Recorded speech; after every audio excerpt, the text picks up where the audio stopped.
Si on commence un dimanche d'une façon particulière avec le Rav Eitan Fison pour Midreshet Yehuda Manitou. On est à quelques jours de Tou Bishvat. Bechavod, Rav Eitan, tu veux nous parler du Tou Bishvat de cette année 5784. Bechavod. Voilà, et on change un petit peu nos horaires. On change nos horaires suite à la conférence magnifique de mardi. Donc, nous allons parler ce soir un petit peu de Tou Bishvat Igia Chag La'ilanot. Et j'aimerais d'abord voir avec vous au niveau d'abord purement historique. C'est-à-dire, j'aimerais essayer de comprendre comment cette fête est devenue ce qu'elle est, en commençant par dire une évidence. L'évidence, c'est que nous sommes face à une fête qui n'en est pas une. C'est-à-dire que, halachiquement parlant, judaïquement parlant, il n'y a aucune fête à Tou Bishvat. C'est-à-dire, celui qui décidera de ne pas manger de fruits à Tou Bishvat, eh bien que ce soit dommage pour lui, il ne transgressera aucune halacha. C'est-à-dire qu'il n'y a aucune obligation à Tou Bishvat. Alors, qu'est-ce que c'est que ce moment-là? Quand est-ce qu'on entend parler de Tou Bishvat pour la première fois? Eh bien, en vérité, quand on parle de Tou Bishvat, il faut faire la différence entre le Tou Bishvat tel qu'il nous est présenté dans la Torah et le Tou Bishvat qui nous est présenté dans le Tanakh et le Tou Bishvat qui nous est présenté dans la Mishnah. Parce que dans la Mishnah, on nous parle clairement de Tou Bishvat, alors que dans la Torah et dans le Tanakh, c'est pas aussi clair que ça, on va y revenir. Mais dans la Mishnah, c'est là qu'on va avoir la première mention de Tou Bishvat de manière claire, officielle, sans problème. Et qu'est-ce qu'on nous dit là-bas? Eh bien, très simplement, dans la Mishnah, dans le traité de Rosh Hashanah, eh bien, on va nous dire la première Mishnah du traité de Rosh Hashanah que Arba Rashi Shanim Hem. Il y a 4 Rosh Hashanah dans l'année.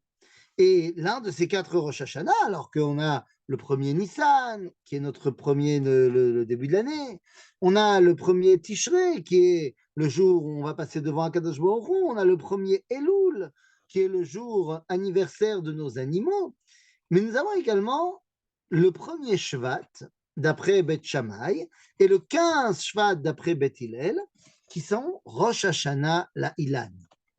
Ah, mais qu'est-ce que ça veut dire? Eh bien, c'est une définition purement technico-halachique. C'est-à-dire que qu'est-ce que cela signifie que Tou Bishvat c'est Rosh Hashanah Laïdan?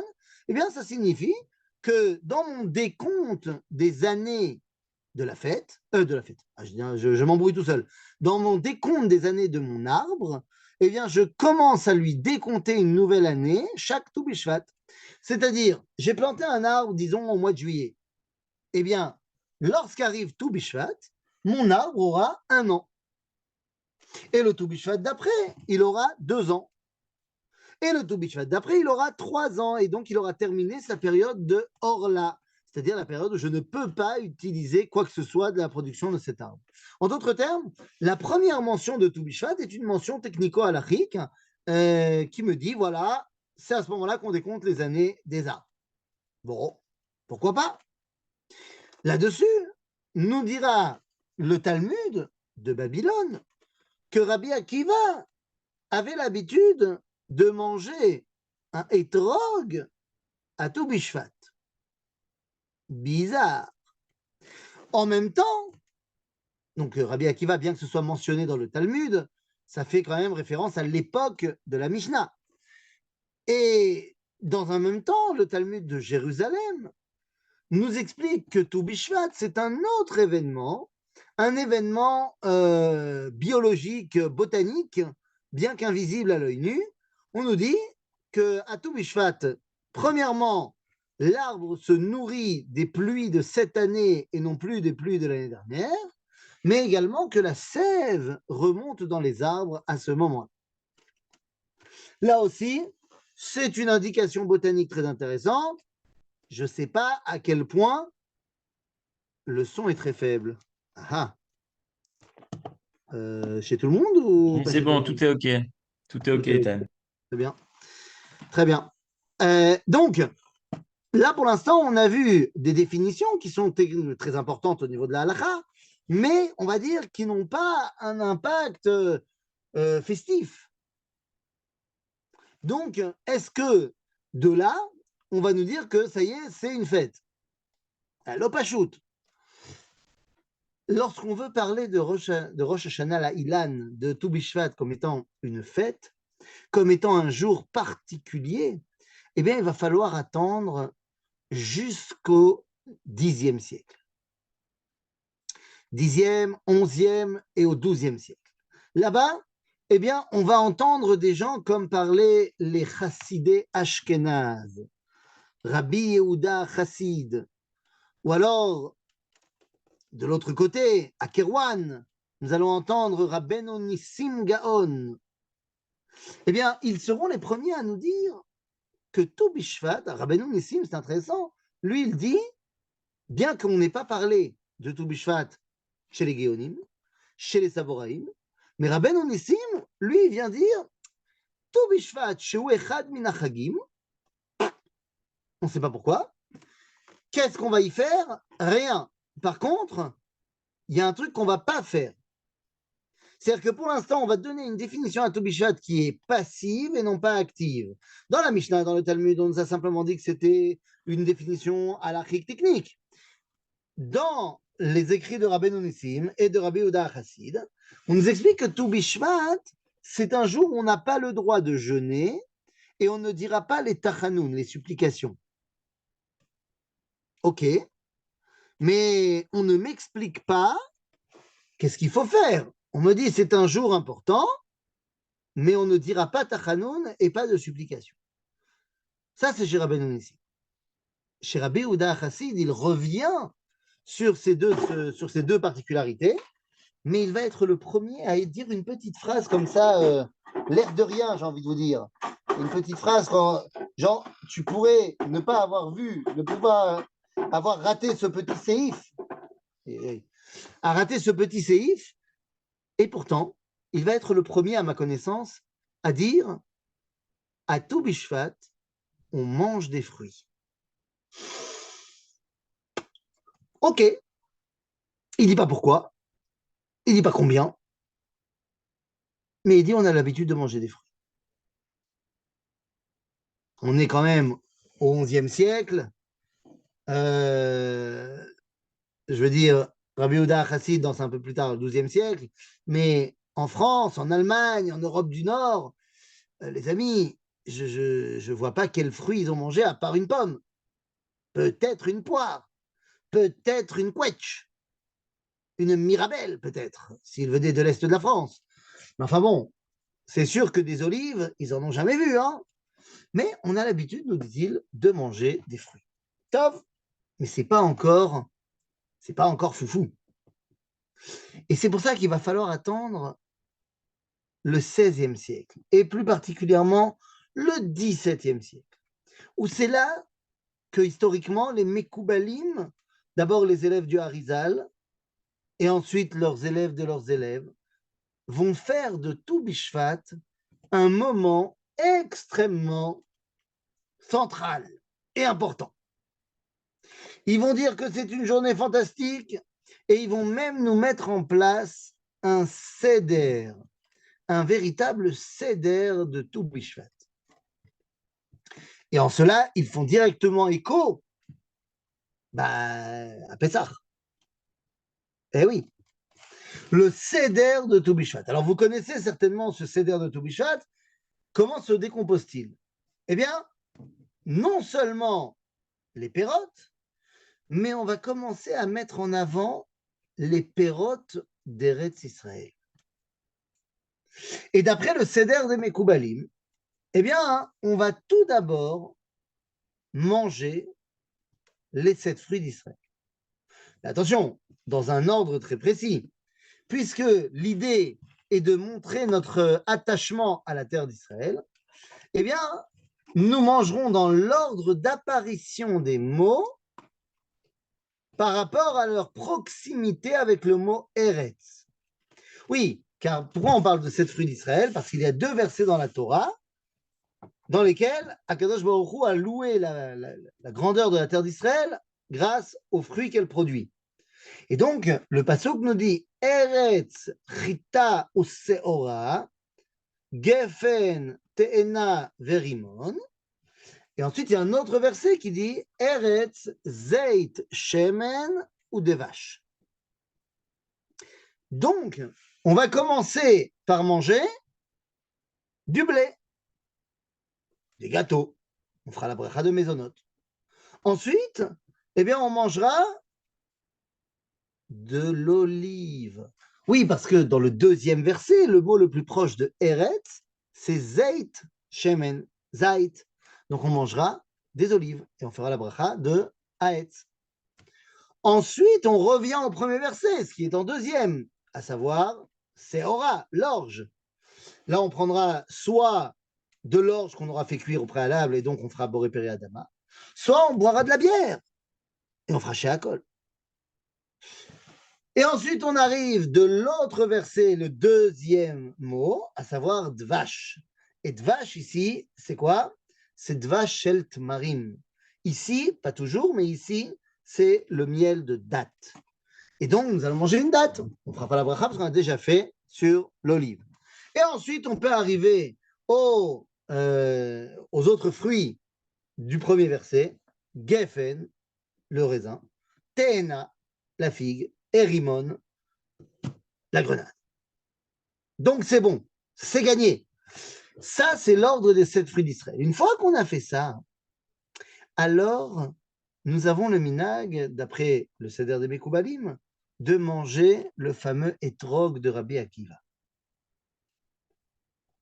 Mais pourquoi mange-t-on un étrog? Eh bien, car les amis, le étrog était le fruit de l'arbre de la connaissance du bien et du mal, de l'arbre du Gan Eden. Et alors que Adam Arishon a mangé le fruit de manière interdite, de manière qu'il ne fallait pas, et alors attention, je ne dis pas qu'il ne fallait pas manger le fruit, je dis qu'il l'a mangé d'une manière qui était interdite. À savoir, il l'a mangé avant de manger de Etz Achaïm. Il aurait dû manger les deux, bien sûr, mais il aurait dû commencer par Etz Achaïm et non pas par Etz Hadat. Quoi qu'il en soit, ce fruit défendu, c'était le étrog. Et non pas, comme le disent des avis du Talmud, du blé, de la figue ou alors des raisins. Ces 3 avis qui sont mis dans le Talmud, mais l'avis principal, c'est le étrog. Et c'est certainement pas une pomme, comme l'ont dit nos Européens chrétiens. Et donc, alors que Adam a mangé pas comme il fallait, eh bien, nous mangeons à tout Bishvat comme il faut. Mais en quoi? Pas parce que, pourquoi est-ce que quand nous on mange, c'est mieux? Eh bien, parce que nous mangeons à tout Bishvat. Alors que Adam Arishon, lui, il a mangé à Rosh Hashanah, c'est-à-dire à Echad Betishrei, au moment où il a fait sa fameuse faute. Alors, quel est le problème? Eh bien, comme on a dit, il y a un ordre. Il faut manger Me'etz Hadat, mais après avoir mangé Me'etz Hachaim. Pourquoi? Eh bien, parce que dans l'ordre d'apparition des arbres dans le Gan Eden, eh bien, on nous parle d'abord de Etz Hachaim et ensuite de Etz Hadat. Il y a un autre style qui apparaît en tout premier qui s'appelle Etz Tov le Mar'eh et Tov le Ma'achal. Mais ça, si vous voulez, on n'en parlera pas aujourd'hui. Donc, ça veut dire qu'il faut d'abord manger Etz Hachaim et ensuite Etz Hadat. Vous le savez, Etz Hadat, c'est Kol Hadat. C'est tout ce qu'on peut apprendre et le savoir. Mais qu'est-ce que c'est Etz Hachaim? Eh bien, Etz Hachaim, vous le savez, c'est la Torah. Ainsi donc, lorsque tu manges la science sans la conscience, nous dit Rabelais, ce n'est que ruine de l'âme. Il fallait manger d'abord de Etz Hachaim et ensuite de Etz Hadat. Et c'est ce que nous sommes en train de corriger lorsque à Tou B'Shvat, nous mangeons le Etrog. Et donc, une fois qu'on a terminé cela, qu'on a mangé les 7 fruits d'Israël et qu'on a mangé le Etrog, alors on commence à faire le Tikkun à Olam, ou devrais-je dire à Olamot. Et c'est là que les Mekoubalim nous disent qu'on va commencer la première des 4 coupes de vin. Alors d'abord, du vin blanc. Pourquoi du vin blanc? Parce que certainement le Hari était strasbourgeois. Non, peut-être pas. Du vin blanc parce que c'est Midat HaChesed. Et donc on va d'abord appréhender le monde grâce à la tribu de Chesed. Tov, Yafé Meod. Et puis à ce moment-là, qu'est-ce qu'on boit? Et une fois on a bu le vin blanc, chesed, qu'est-ce qu'on mange? Eh bien, on va commencer à manger des fruits, mais qui sont très particuliers parce qu'ils ont et un noyau intérieur et une peau, une écorce extérieure. Exemple, je sais pas moi, l'avocat, le litchi, la mangue. Eh bien, ces fruits-là ont et un problème extérieur et un problème intérieur. Le problème extérieur, c'est la nature, c'est le monde qui m'empêche de me connecter à Dieu. Le problème intérieur, c'est mon Yetzirah qui m'empêche de me rattacher à Dieu. Donc, dans un premier temps, eh bien, il va falloir que je m'élève et que je réussisse à corriger les problèmes de ce monde. Ce monde s'appelle, dans le langage de la Kabbalah, Olam Ha-Asiya. Et oui, Olam Ha-Asiya, c'est le monde dans lequel, eh bien, j'agis au quotidien. Une fois que j'ai fait cela, et d'ailleurs les Mekoubalim vont avoir l'habitude de manger 10 sortes de fruits avec, la peau à l'intérieur, enfin le noyau à l'intérieur et la peau à l'extérieur. Pourquoi 10? Eh bien, selon les sphirotes. Il y a, comme vous le savez, d'après la Kabbalah, 10 sphirotes, 10 dimensions pour se rattacher à Kadosh Baruch Hu. D'accord? Alors, c'est quoi cette histoire? Eh bien, ce sont les 10 sphirotes qui s'appellent Chochma, Bina, Da'at, Chesed, Gvura, Tiferet, Netzach, Hod, Yesod et Malchut. 10 dimensions très particulières. Et donc, eh bien, une fois qu'on a mangé les 10 fruits avec noyau et écorce, eh bien, on a été capable de corriger ce qu'on appelle Olam Asiya, donc le monde de l'action. À ce moment-là, on peut boire un autre verre de vin, mais cette fois, il ne sera plus totalement blanc, c'est-à-dire Midata Chesed, mais il sera à majorité blanc et un peu de rouge. Le rouge, c'est Midata Din. Je vais commencer à faire rentrer un peu de rigueur là-dedans. Et puis, je vais arriver dans une deuxième dimension qui s'appelle Olam Yetzira. Et là, dans ce Olam Yetzira, eh bien, la problématique n'est que extérieure. La problématique n'est que intérieure. J'ai un problème. Mon problème, c'est pas tant que le monde m'empêche de m'attacher à Dieu, c'est mon Yetzirara. J'arrive à voir le dévoilement divin dans le monde, mais je n'arrive pas à m'y attacher à cause de mon Yetzirara. Donc, je vais devoir corriger les problèmes intérieurs. Et je mangerai donc des fruits qui, cette fois, n'ont qu'un noyau intérieur, comme une pêche, un abricot. Et pareil, je vais essayer d'en trouver 10. Pareil pour les 10 sphirotes. Et puis, une fois que j'ai fini cela, je vais pouvoir boire une troisième coupe de vin, qui cette fois sera à majorité rouge et un peu blanc. C'est-à-dire que je suis en train de pratiquement réussir à corriger Midata Din, mais quand même, j'ai besoin d'un peu de recette encore un. Et donc, je vais m'attaquer, si vous voulez, au lame qu'on appelle au lame à Beria. Et là-bas, eh bien, ma problématique, elle n'est que extérieure. Elle n'est plus intérieure, elle est extérieure. Et je vais donc manger des fruits qui ont une écorce extérieure, mais que tout se mange à l'intérieur, comme une orange, par exemple. Et une orange, une clémentine, pamplemousse, évidemment, hein, ananas, choses comme ça. Et là aussi, je vais essayer d'en manger 10. Et une fois que j'aurai fait cela, eh bien, je vais pouvoir boire mon quatrième verre, qui est Kulo Adom. Kulo Adom, ça veut dire quoi? Eh bien, ça veut dire que je suis enfin prêt à rendre des comptes al Din. Ça y est, je tiens face à Midat Adin. J'ai corrigé, j'ai amené le monde là où il devait aller. Et donc, ce qui me permet d'essayer d'atteindre ce qu'on appelle Olam Hatzilut, où en fait tout est parfait, tout est echad, et donc tout se mange. Ce sont ces fameux fruits où tu peux tout manger. Je sais pas moi, la pomme, la fraise, la tomate, des kitsour, des fruits où je vais pouvoir tout manger. Tov, ça y est, c'est pas mal ça.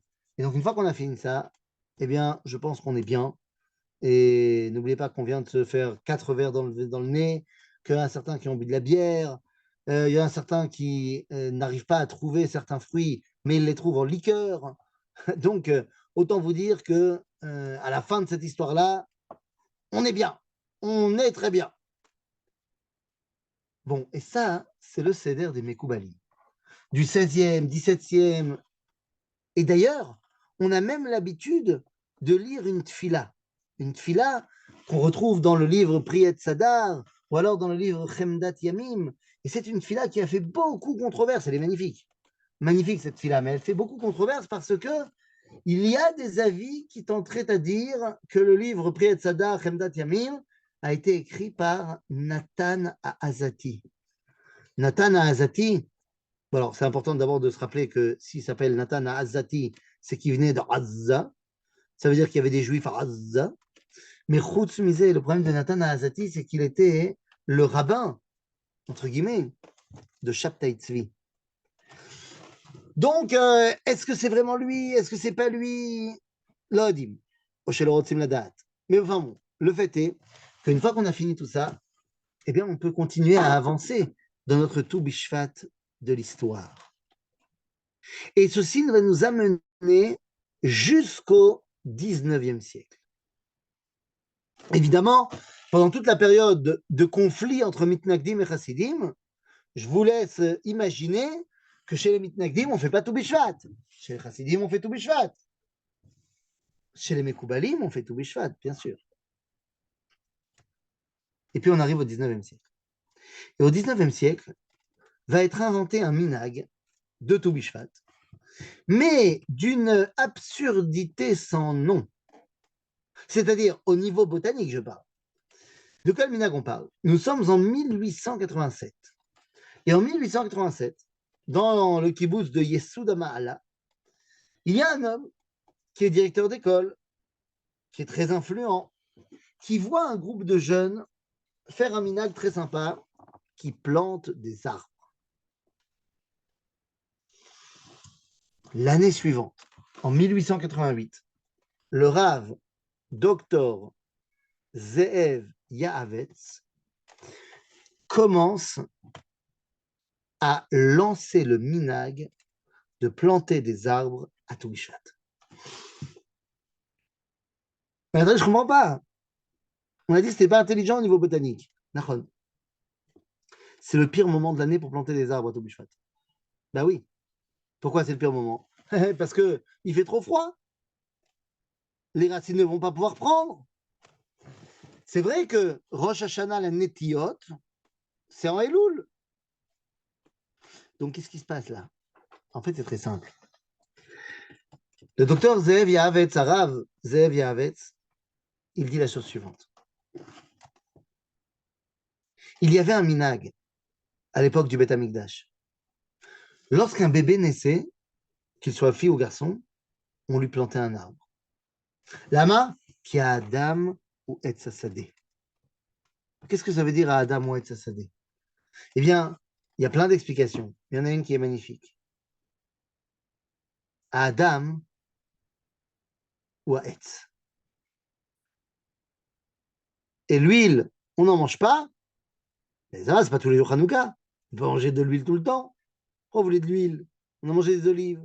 C'est très bien. Vous préférez l'huile et vous voulez faire une petite salade avec d'autres fruits, vous mettez de l'huile dessus à la place de manger des olives, pourquoi pas? Mais a priori, si on a mangé des olives, il n'y a pas de raison de manger de l'huile. Mais Kitso, il y avait un minag magnifique. Lorsque un bébé naissait, on lui plantait un arbre. On a dit, Lama, ki Adam ou Etzasadeh, ma kesher. L'arbre, il a trois parties. Il a les racines, il a le tronc et il a le feuillage, les fruits. Et les amis, l'homme aussi, il a trois parties. L'homme, il a ses racines, ses grands-parents, ses ancêtres qui sont déjà dans la terre, comme les racines de l'arbre sont dans la terre. Et puis il a le tronc, c'est lui, c'est son présent, c'est la partie stable. Mais tout le monde sait qu'un arbre n'est important non pas pour ses racines ou pour son tronc, mais il est important pour ses fruits, pour ces branches qui donnent de l'ombre, qui donnent de la photosynthèse, qui donnent des fruits, qui donnent tout. Et bien de la même façon, il y a l'homme qui a ses racines bien profondément ancrées, ses grands-parents, ses arrière-grands-parents, ses ancêtres. Il y a lui qui porte une identité fièrement, et il y a les branches, les feuilles et les fruits que sont ses enfants, qui sont l'idéal vers lequel il est tourné. Et donc, quand un enfant naissait, eh bien, le Minac voulait qu'on plante un arbre là où il naissait. Et pareil pour une jeune fille. Si bien que lorsque un tel se mariait avec une telle, eh bien, on coupait leurs arbres, une partie de leurs arbres, et on en faisait la choupa. Il a fait. Oui, mais d'accord, mais c'est très bien fait, mais quel rapport? Eh bien, nous dit le Talmud, 40 jours avant la création de l'enfant, une voix sort du ciel et dit, celle-là, c'est pour celui-là. Ouais, d'accord. Et alors? Eh bien, ce qui est vrai pour l'homme est vrai pour le monde. La Talmud nous dit qu'il y a une marloquette entre Rabbi Eliezer et Rabbi Yoshua de savoir quand le monde a été créé. Pour Rabbi Eliezer, c'est en Tishrei, c'est-à-dire en vérité le 25 Elul, et le premier Tishrei, c'est l'homme. Alors que pour Rabbi Yoshua, c'est le 25 Adar. Et le 25 Adar et le premier Nissan, c'est la création de l'homme. Et la halakha, elle est comme Rabbi Yoshua, qui parle de Nissan, donc 25 Adar. Et donc, nous dit le Rav Dr. Zev Yahavetz, 40 jours avant la création de l'homme, alors une voix sort du ciel et dit, celle-là, c'est pour celui-là. Eh bien, ça veut dire quoi? Cela veut dire que 40 jours avant la création du monde, il y a une voix qui sort et qui dit, celle-là, Knesset Israël, c'est pour celui-là, le Khatan, le monde d'Akadosh Baruch Hu. Et donc, 40 jours avant le 25 Adar, c'est tout Bishvat. Et donc, l'idée de planter des arbres à tout Bishvat, bien que ce ne soit pas idéal au niveau de l'agronomie, eh bien, il y a tout un symbole qui est très fort derrière. Ça, c'était au 19e siècle. Comment les choses ont-elles évolué? Eh bien, les choses ont évolué. J'ai vu, il y a une question qui me disait, et ceux qui n'ont pas d'enfants? Les amis, on va dire les choses de manière le plus simplement du monde. Il y a les gens qui ont des enfants biologiques, et il y a des gens qui ont des enfants, j'allais dire, idéologiques. Il y a ceux qui ont leurs enfants, ils sont le papa et la maman, biologiquement parlant, ça y est, ADN, c'est bon. Puis il y a des gens qui vont faire des petits. Comme Abraham est un Nefesh Asher Assu Becharan avec Sarah. Ils n'avaient pas d'enfants et pourtant ils avaient plein d'enfants. Mais effectivement, rien ne remplacera jamais les enfants de ta chair, bien évidemment. Et ceux qui n'en ont pas, eh bien, on ne peut que prier pour qu'ils puissent en avoir. Et, et il n'y a rien de plus difficile pour un couple qui essaie d'avoir des enfants et qui n'en a pas. Donc, pour ceux qui n'ont pas d'enfants, j'ai envie de vous dire, d'abord, ils peuvent se consoler avec leurs élèves. Et deuxièmement, il faut continuer à prier pour que Bezrat Hashem puisse en avoir. Mais ce n'est pas un idéal. L'idéal de vie, c'est d'avoir des enfants. C'est une mitzvah d'ailleurs, Pérou, vous. Donc, si on ne peut pas, on ne peut pas, malheureusement, ça arrive. Mais on va certainement pas en faire un idéal. Et on va prier pour que ceux qui n'en ont pas encore puissent Bezrat Hashem en avoir. Et ceux qui n'en ont pas et qui, c'est un petit peu tard maintenant pour en avoir, eh bien, ils peuvent toujours, comme je l'ai dit, se réconforter avec tous les élèves qu'ils ont pu mettre en place, qui sont quelque part également leurs enfants.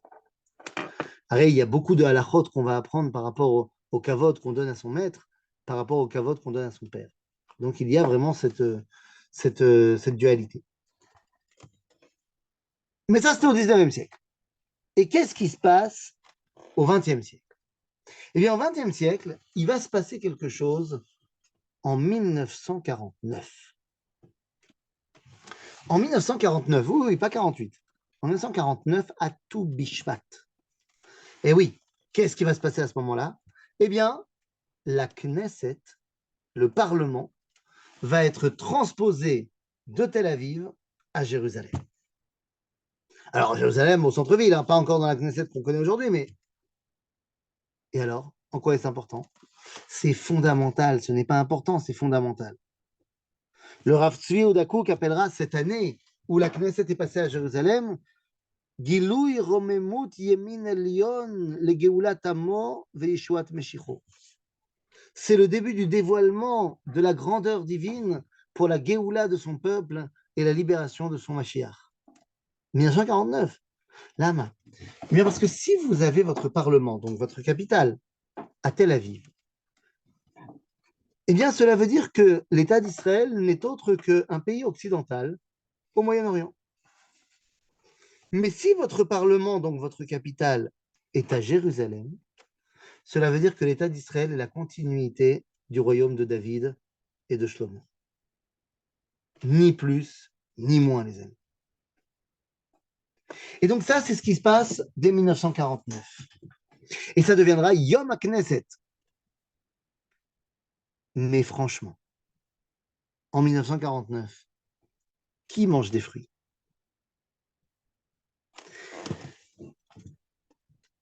C'est aujourd'hui, donc depuis les 20, 25, 30 dernières années, et encore, hein, ouais, allez, 30 dernières années, qu'on peut dire que le fait de faire de Tou Bishvat une grande journée, c'est à ce moment-là que ça a commencé vraiment.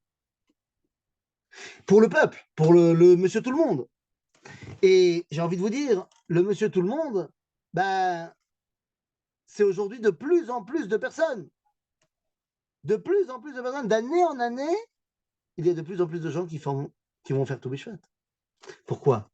Parce que plus les années passent, et plus ce que Tou Bishvat cachait et ne dévoilait que de manière secrète, devient l'apanage du klal. Ben oui, qu'est-ce que ça dévoile Tou Bishvat? Je vous ai dit, dans la Torah et dans le Tanakh, on parle aussi de Tou Bishvat, mais ce n'est pas évident. Dans le Tanakh, le prophète Jérémie reçoit la névoie d'Akadosh Baruch. Dans le premier chapitre, au verset 11, eh bien, Akadosh Baruch Hu s'adresse à Yirmiyahu Navi et lui dit Ma taroé. Et lui répond Yirmiyahu Makel shaked aniroé. Je vois un bâton d'amandier. Et là, Dieu lui répond Waouh Et taf talirot Kol hakavod, t'as bien vu. Mais en même temps, s'il lui a montré un amandier, il n'y a pas de raison qu'il se trompe. Alors non, il ne lui a pas montré un amandier en fleurs, il a montré un bâton d'amandier. Et il a su reconnaître que c'était un amandier. Et pourquoi c'est tellement important? Dit Dieu, parce que qui choquait Dani al devarila soto. Car je m'empresse de faire les choses. De quelle chose on parle? De la Géoula là-bas. En d'autres termes, eh bien, il y a, et ah oui, et pourquoi je vous dis ça maintenant? Parce que, va nous dire Rabbi Tzadok HaKohen de Lublin, que cette névoie de Jérémie a eu lieu à Tou Bishvat. Car c'est vrai que à Tou Bishvat, les arbres ne sont pas en fleurs, sauf la shkedia. La shkedia, l'amandier est en fleurs. Et il annonce quelque chose. Eh bien, Jérémie nous dit, voilà, lorsque tu vois un amandier, un bâton d'amandier, ça annonce un début de Géoula. L'autre fois, on a marqué ça dans la Torah, mais on n'a pas de preuve que ça s'est passé à Tou Bishvat, c'est lorsque Aaron, son bâton, devient le bâton d'amandier avec les fleurs. Mais qu'est-ce que ça nous apprend, cette histoire? Ça nous apprend la chose suivante. Lorsque ce n'est qu'un bâton d'amandier, il faut être très très fort pour voir qu'il s'agit de quelque chose qui se met en place. Lorsque je vois les fleurs de l'amandier, mais qu'il pleut, il pleut bergère, c'est compliqué de voir que les choses se mettent en place. Nachon. Mais lorsque les choses sont de plus en plus évidentes, alors tu ne peux plus ne pas voir. Ben oui. Et je vous dis ça pourquoi? Eh bien parce que nous dit la Gemara dans le traité de Sanhedrin à la page 98, quel est le signe le plus évident de la Géoula? Eh bien, nous dit la Gemara, c'est lorsque la terre d'Israël donnera ses fruits en abondance. Et ces fruits en abondance, Rabotai, eh bien, on ne les a pas eus pendant 2000 ans. Pendant 2000 ans, regardez Mark Twain, lorsqu'il nous décrit la terre d'Israël comme étant un désert, lorsqu'ils vont nous dire que ça veut bien dire que cet endroit qui était l'endroit de la Bible, on nous racontait dans la Bible des choses magnifiques sur ces paysages, aujourd'hui c'est tout un désert.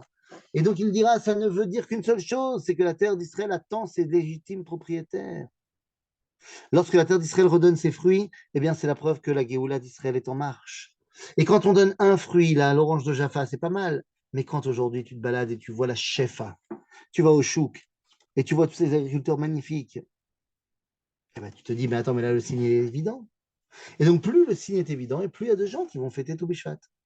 Parce que plus il y a de gens qui comprennent qu'il s'agit de quelque chose qui leur parle, qui les touche. Et donc la fête de Tou Bishvat, évidemment que c'est la fête de la Géoula. Parce qu'elle est la fête de ce qui, d'année en année, devient de plus en plus évident. Mais bien sûr, la Géoula compte aussi son nombre de chutes, bien évidemment. Et ces chutes ne sont pas là pour nous détruire, nous décourager, mais au contraire nous aider à nous relever. Eh oui.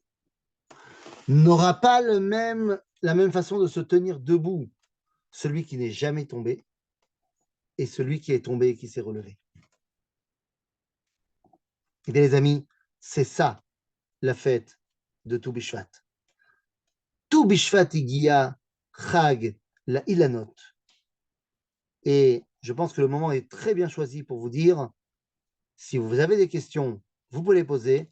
Et pendant que vous posez les questions, je vais mettre mon téléphone sur le chargeur parce que sinon, ça va couper. Donc, si vous avez des questions, c'est maintenant. Allez, c'est parti. Toda, merci beaucoup, Ethan. Et si vous avez des réactions, des questions, c'est le moment. Je ne sais pas si tu as lu les chats un petit peu. Alors, pas vraiment, Oui, j'avoue. Sur le téléphone. Attends, non. Hop là, voilà. Allez, les questions, Khaverim. Vous pouvez ouvrir le micro. Alors, le chat. Que dit le chat? Ah, tu as répondu à tout. Ah bah non, ceux qui n'ont pas d'enfants, j'ai répondu. OK.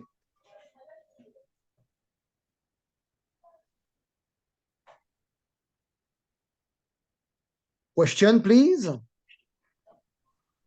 Pour ceux, à 6 ans, pour Oui. celles qui n'ont pas d'enfants, qui n'en auront pas, qui n'ont pas d'élèves, qu'est-ce qui reste? Se suicider, non? Pas tout à fait, quoi. Shalom. Mais il t'abête, là. Chas shalom. Bah, pourquoi? Ben parce que Bah je vais oui. vous expliquer que ça ne veut rien dire. Je n'ai pas. Sourd. D'abord à sourd, et ça ne veut rien dire, Je j'ai pas sais. d'élève. Quelqu'un qui enseigne quelque chose à son prochain, eh bien, le Oui. 10 prochain devient son élève sur, Ah oui. sur cette chose-là. Il ne s'agit pas forcément d'être un maître de conférence avec 2000 élèves qui viennent l'écouter chaque semaine. Mhm. Il Mhm. s'agit de transmettre ce qu'on a appris. Ah oui. C'est de ça dont on parlait. Aujourd'hui, eh bien, avec les moyens que nous avons grâce à la technologie, Internet et les réseaux sociaux, eh bien, nous pouvons aujourd'hui enseigner avec une simple publication sur Facebook. En cela, vous avez déjà réussi à atteindre, je ne sais pas combien d'amis vous avez là-bas, eh bien, Pas beaucoup. directement, vous avez atteint énormément de personnes et vous leur avez transmis un enseignement. Ah Eh bien, d'un coup, ça devient vos élèves. Ça ne veut pas dire que vous ne pouvez pas devenir leurs élèves pour d'autres choses. Mais si on Et c'est pour ça n'enseigne que le pas, Talmud, pardon? mais si on n'enseigne pas, je veux dire, si on ne transmet pas, qu'est-ce qui reste alors de... Rien? Rien. Mais je n'arrive pas à comprendre cette prise de position de dire que dans la vie, je ne suis que Non, rassurez-vous, je ne vais receveur. pas me suicider. C'est pas ça. Non, non, C'était intérieurement. C'est un petit suicide intérieur, en fait. Hein. non, il faut simplement se dire que je ne suis pas là que pour recevoir, mais pour transmettre également. Rien Ouais. n'empêche de transmettre. Et rien n'empêche, et certainement pas l'âge. On peut très bien transmettre à n'importe quel âge. Il n'y a aucun problème. Il n'y a aucun problème. Et c'est pour ça que je vous dis, si on ne l'a pas encore fait parce qu'on ne savait pas ou parce qu'on ne pouvait pas, rien n'empêche de commencer à le faire. Et c'est très important, ne serait-ce que pour la satisfaction personnelle, mais également pour remplir un rôle fantastique qui est celui de recevoir Almenat les Hashpia. Les Kabel Almenat les Hashpia, c'est le propre de l'homme. Maintenant, encore une fois, comment est-ce qu'on influence? Eh bien, on influence autour de soi, on influence avec ses proches, on influence avec ses amis, on influence aujourd'hui même avec des gens qu'on ne connaît pas. Par exemple, si on parle de ce qui se passe aujourd'hui dans la guerre médiatique en Israël par rapport à Simchat Torah, par rapport au Hamas, eh bien aujourd'hui, on peut très bien avoir des prises de parole, des prises de position et être entendu par des centaines, des milliers de personnes qu'on n'a jamais vues, qu'on ne connaît pas. Et nous dira le Talmud, Kol mi shemelamed et travero Torah, chayav likrolo rav, rabo. Donc, dès que vous enseignez quelque chose à quelqu'un, eh bien oui, ça devient votre élève, la personne. Et demain, peut-être c'est lui qui va vous enseigner quelque chose et vous deviendrez l'élève. Mais c'est de cela dont on parle. Maintenant, de dire qu'on n'enseigne jamais, quoi on n'a jamais de transmission avec les gens avec qui on discute. On a zéro discussion. On vit en ermite sur une île déserte. Non, bien sûr que non. Donc, je vous invite à transmettre tout ce que vous entendez dans les cours de Midrashet Manitou, oui, dans les autres cours aussi, de transmettre tout ce que vous avez appris. Ça peut être à des gens physiquement parlant, ça peut être en écrivant, ça peut être en postant, ça peut être en faisant plein de choses. Mais il est évident que l'idéal de transmission est un idéal fondamental dans le judaïsme. Je vais voir. Merci de votre sollicitude en tout cas. Avec On peut plaisir. transmettre même simplement par son comportement et son attitude. Hein. Bah, si on veut transmettre qu'est-ce que ça veut dire être un mensch, comme on dit en arabe, eh bien, effectivement, la façon dont on va se comporter avec notre prochain, c'est déjà un enseignement. C'est pour ça que je dis, vivre et ne rien transmettre, ça me paraît quand même, il faut le vouloir, quoi. Et rendre visite aux malades et faire des mitzvot. Rendre visite aux malades, c'est une énorme transmission. D'abord, la première chose que vous leur transmettez, c'est de la joie. Vous leur transmettez de la simcha, vous leur transmettez de l'espoir. C'est très important. Donc, encore une fois, je répète, dire qu'on vit sans transmettre rien du tout, je pense qu'il faut vraiment se lever de bonne heure pour réussir à ne rien transmettre.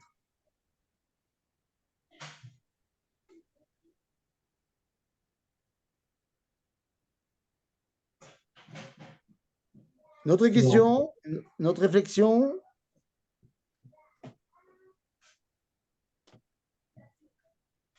Oui, oui, non, non. Non, je crois. Là. D'accord. Est-ce qu'il y a une Merci nécessité? beaucoup. Moi, Hein, j'ai une. Esther. Ah, attendez, il y a une. Je ne sais pas qui a dit. Il y a Mazal une. Tov pour votre fils Bar Mitzvah. Ah, bah ça c'est très gentil. Ça, c'est très gentil. Chazak ou Baruch. Par exemple, Esther, il y avait une question. Je viens d'allumer mon. Enfin, de regarder un peu la galerie, parce que j'étais sur mon téléphone, donc je ne vous voyais pas tous sur mon téléphone. Là, je viens de voir, moi, par exemple, j'ai un papa biologique et j'ai plein de papas spirituels et des papas un peu plus que spirituels. Par exemple, je vois Shlomo ici. Et Shlomo, c'est mon papa, mon papy, c'est mon maître. Et voilà, je veux dire, une grande partie de qui je suis aujourd'hui, je lui dois. Et donc, quand je le vois, et il pourra témoigner que je ne mens pas, quand je le vois, je lui embrasse la main tout le temps. Ah oui, ben c'est comme ça. Alors, évidemment, il m'a transmis des choses plus importantes que d'autres. Tu vois, il m'a appris un peu la Shoah, ça, c'est pas très important. Il m'a appris comment on faisait un lapin avec une serviette. Ça, c'est beaucoup plus important. On aimerait bien prendre peut-être Non, pour ça, les c'est que pour les... à nos néchadim et à nos ninim. Non, ça, c'est que pour les initiés. C'est pas pour tout le monde. Mais c'est pour les sameach et hayeladim. Nachon. Kol hakavod. Ah ben voilà, ça y est, il vient de le faire. Voilà. On n'est donc pas tenu à faire un ordre fixe pour C'est-à-dire les fruits, faire dans l'ordre. Alors, non, mais que les choses soient bien claires. Le seder que je vous ai expliqué tout à l'heure, c'est une option. Il n'y a rien d'obligatoire à Tou Bishvat. Vous faites ce que vous voulez. Vous voulez boire du schnapps, vous buvez du schnapps. Vous voulez manger des fruits, vous mangez des fruits. Vous voulez... Par contre, il y a un truc qui n'est pas obligatoire, mais qui est quand même important. Si déjà des fruits, alors des fruits frais d'Eretz Israël. Deuxième choix, si vous n'avez pas de fruits frais, des fruits secs d'Eretz Israël. Des fruits frais de Chutz La'aretz. Quatrième choix, des fruits secs de Chutz La'aretz. Dernier choix, qui n'en est pas un parce qu'on n'aura pas le droit de financer nos ennemis, des fruits de la Turquie. On ne finance pas nos ennemis. Ça, c'est Vadaï. Et si on nous vend des fruits de Gaza, eh bien, on ne les achète pas non plus, sauf si c'est nos soldats qui nous les envoient. Par Fison, on avait l'habitude en Alsace de manger 15 fruits. Ouais. Oui, tout à fait. Moi aussi à Metz, en Lorraine également. En Lorraine également. La vérité, je ne sais même pas sur quoi se base ce 15. J'ai essayé de chercher. Nous, parce c'est que tout vite. Oui, Fat. mais bon, mais c'est un petit peu facile. Alors on fait 15. Nous. Mais pourquoi pas? Encore une fois, il n'y a rien d'obligatoire, tout est open. Moi, j'ai l'habitude de manger 40 sortes de fruits, en plus des 7 fruits d'Israël. Mais voilà, ça c'est mon problème. Oui, parce que tu es malade après. Exactement. Exactement. Et bon, bah, tu n'es pas obligé de manger tout le fruit, tu peux goûter. Et après, tu fais une grande salade de fruits pour le Shabbat d'après. Et Mais on peut dire Mais- les 15 Shir Maalot aussi. Bien fait. C'est très beau, mais là, on commence à partir dans des allusions sympathiques. Et en fait, ça devient un petit peu comme, vous le savez, le mot chulent. Vous savez, le plat des Ashkénazes. Le mot Le chulent, Cholan. voilà, le mot chulent a la gematria, la même gematria que le mot Shabbat. Et si vous vérifiez que ça ne tombe pas juste, vous avez qu'à rajouter un peu de chulent. Un peu de quoi? Donc, ça veut dire que quand vous me dites c'est D'accord. 15, on commence à regarder tout ce qu'il y a de 15 dans le judaïsme. Bon, pourquoi pas? Moi, je ne suis pas contre. Il n'y a pas de problème. Ethan, t'es pas juste. T'es pas juste. Myriam, elle te Pourquoi? dit, parce que c'est tout béave, elle te dit c'est le 15 du mois, c'est logique. Et quand on te trouve un truc un peu plus profond, tu dis, ah, on part dans tous les sens. J'avoue, c'est pas juste. C'est pas juste. C'est pas fair play. En Normalement, tout cas, le Choulent, c'est le Cholan. Oui, tout à fait. Ça, j'ai Tout à fait. découvert avec grande joie. Eh ben, Cholan. Cholan, tout à fait. Donc, mangez des fruits, mangez-en 15, 40, 22. Pourquoi pas en manger 26? Hein, c'est Yudke Vavke. On peut en manger 18, c'est Chai. On peut en manger Keminyan Perot. Bon, ben là, il faut se lever de bonne heure quand même. Bon, voilà. Si on y va sur Perot, on n'est pas couché. Mais bon, voilà. Bon, en tout cas, c'est une fête qui, justement, comme elle n'est pas obligatoire, elle est kiffante. Et kiffez-la à votre sauce. Chantez les chansons d'Eretz Israël. Racontez votre Tou Bishvat à vous. Racontez peut-être à votre entourage quel est le premier fruit que vous avez reçu en Eretz Israël. Moi, j'ai toujours dans ma tête, je ne sais pas si elle nous écoute, je ne crois pas qu'elle est, je ne l'ai pas vu sur le truc, mais j'ai toujours en tête l'histoire d'une autre maman. Voilà, j'avais Shlomo, mon papa, et une autre maman, Felicia, que moi j'appelle la Rebetzen. Eh bien, Felicia, tout le monde connaît Felicia, eh bien, elle nous raconte. Anilo. Tant pis pour vous, tant pis pour vous. Une femme extraordinaire, et quand elle nous raconte son alia, alors qu'elle est née en Pologne en 1946, qu'est-ce que c'est d'être une jeune juive en Pologne après la guerre, avec un antisémitisme toujours aussi présent. Elle nous raconte qu'un jour, et je vais mal raconter, elle raconte tellement bien, mais elle raconte qu'un jour, ils ont reçu à la maison, donc là-bas en Pologne, un carton. Il y avait marqué dessus que ça venait de Palestine, Ah oui. d'Eretz Israël. Et ça venait d'un oncle ou d'un cousin ou d'un oncle, je ne me rappelle plus, qui leur envoyait un carton. Et les deux enfants, donc elle et son frère, étaient rentrés plus tôt à la maison. Ils voient le carton. Ils n'osaient pas ouvrir le carton. Ils attendaient papa et maman. Et le soir, lorsque les parents rentrent, eh bien, ils ouvrent le carton. Et là, ils voient quelque chose. Ils n'ont jamais vu ça de leur vie. Ils ne savent pas ce que c'est. Ils trouvent des boules, 2 boules oranges, que quand tu les prends dans la main, ça fait une substance bizarre et il y a une odeur incroyable. Ils n'ont jamais vu ça. Et il y a marqué un mot, ce sont des fruits. Oui, vous avez compris. Ils venaient de tenir dans la main des oranges de Jaffa. Maintenant, Malassot, en Pologne, il n'y avait pas d'oranges à ce moment-là. Et donc, ils ne savent pas comment les manger. Et là, les papas, elle me raconte que son père prend un couteau, il coupe les oranges en quartier et il commence à manger. Et elle dit, incroyable, l'intérieur, c'était jaune, c'était bon, c'était sucré. Et puis, bon, après, on a mangé aussi le blanc. C'était un peu moins bon. Puis après, on a mangé la peau orange, c'était vraiment pas très, très bon. Et ils ne savaient pas comment il fallait les manger. Est-ce que ça se mangeait la peau, ça se mangeait pas la peau? Mais elle nous raconte comment est-ce que pour la première fois, elle a tenu dans sa main une orange d'Eretz Israël. Mais les amis, ça, c'est des histoires qu'on peut raconter à Tou Bishvat. Moi, je suis arrivé en Israël, c'était un jeudi. Ok, je suis arrivé en Israël le 27 Tishrei de l'année 2003, donc Tafshin Samer Gimel, et c'était Dalet déjà, on était après Rosh Hashanah, et c'était j'étais un jeudi soir. Et donc, j'ai été dormir chez des amis, et le lendemain matin, je me suis baladé. Et je me rappelle que le premier endroit où je me suis retrouvé, c'était au Chouk. Et je me souviens que ma première expérience avec Israël, c'était de me retrouver devant les fruits d'Eretz Israël. Je n'avais pas les connaissances de la Torah, je ne connaissais rien du tout. Mais j'avais un sentiment de « Mais attends, je suis quand même à un endroit où il y a les fruits d'Eretz Israël. » J'y connais rien. Je n'y connais rien, ni en histoire, ni en Torah, ni en rien du tout. Et pourtant, je sentais que ça, c'était quelque chose qui m'appelait.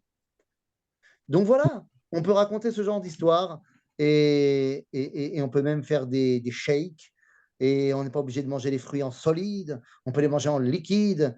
Et je termine avec une anecdote où j'étais une fois en Pologne. C'est une anecdote véridique.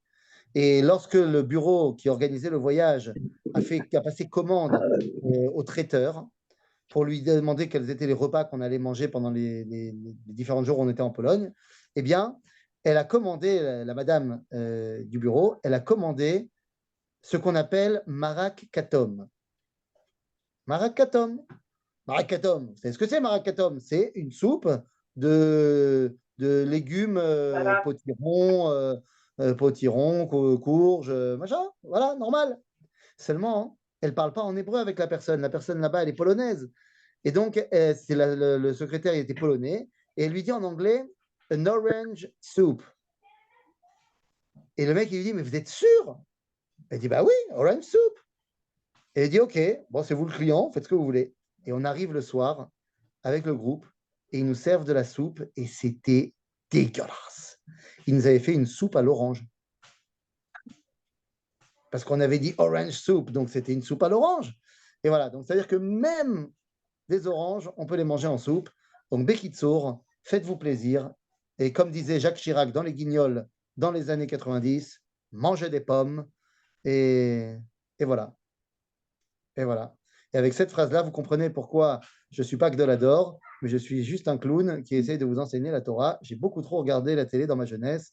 Si j'avais passé un peu plus de temps à étudier, eh bien, les choses ne seraient pas les mêmes. Enfin bon, c'est comme ça, on se rattrape comme on peut. Merci beaucoup. Chag Sameach à tous. Chag Sameach à tout le monde. Bye bye.